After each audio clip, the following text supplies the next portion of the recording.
السلام عليكم اخواتي، مرحبا بكم في هذا الفيديو. تقبل الله منا ومنكم صالح الاعمال وعواشركم مبروكه ورمضان مبارك للجميع.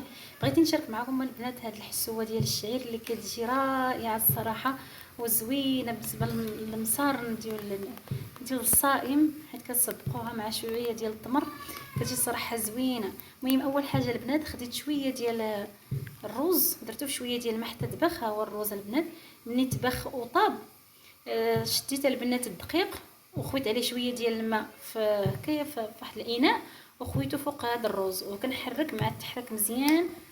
وضفت شويه ديال زيت الزيتون وضفت عليهم البنات هذه زريعه ديال الكتان وحبه حلاوه والنافع. صافي البنات كتبقاو تحركوا حتى كيطيب هذا الشعير مزيان مزيان. وضيفوا شويه ديال الماء انتم على حسب الختوريه اللي بغيتو، واش بغيتوها ثقيله ولا خفيفه. المهم البنات غير شويه ديال الدقيق راه تبارك الله كيحط. صافي البنات هذه هي الحسوه ديالنا كتجي زوينه البنات.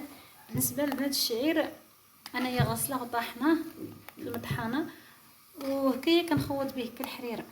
نتمنى ان شاء الله الحريره تنال الاستحسان ديالكم وتعجبكم. والسلام عليكم ورحمه الله تعالى وبركاته.